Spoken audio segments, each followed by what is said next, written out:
Today on Stenciling, we are making monogrammed wooden coasters.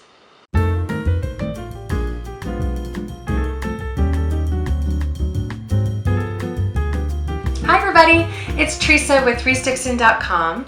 I'm back with another DIY Christmas gift for everyone on your list. This is another project that can really go for anybody who lives in a space and likes it nice. This is awesome for hostess gifts for any parties that you might be going to this year. Everyone would love this. So what we're going to be making is monogrammed wooden coasters. Okay, so I went to my craft store and I found these wooden pieces that were already cut and ready for decorating.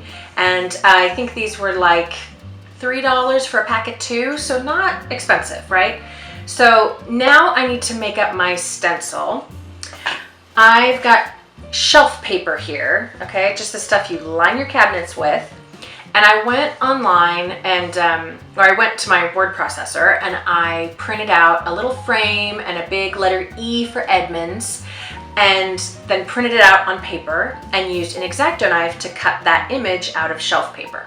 So what you want is the negative of the image, okay? So this is super delicate. See, this is the actual frame, but what you want is the space left behind so that this can be the part that you paint. So you'll want this big outside piece, and then you'll want to take out that letter like that.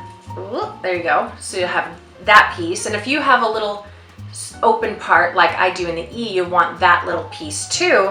So I'm going to unpeel all of this and get it situated onto my wooden block. So I used the teal so that you could really see it better, because the white tended to blend. So with the teal, you can really see how that line left behind is what will be painted. So I went ahead and painted this already with a silver acrylic craft paint. You want to use a thick paint, wood stain or something that's very thin.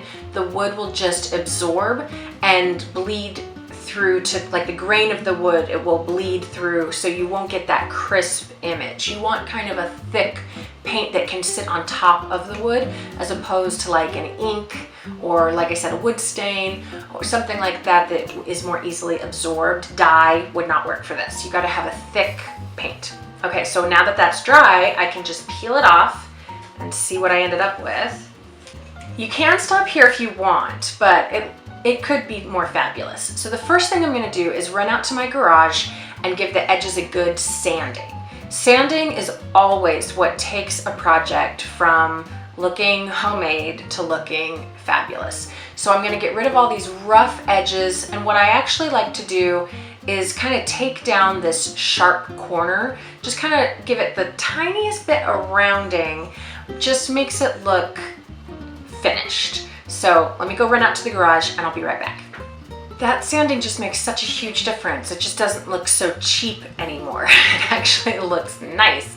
So I gave that a good wipe down, and now what I'm going to do is stain it. So I've just got a little jar of Minwax stain here. The color I'm using is called Red Oak.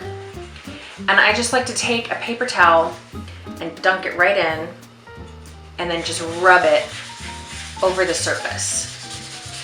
Now you can do this part before you're stenciling, but I just really loved the look of the paint underneath the stain. It made the whole thing seem kind of weathered and rustic, and I just thought it looked really cool.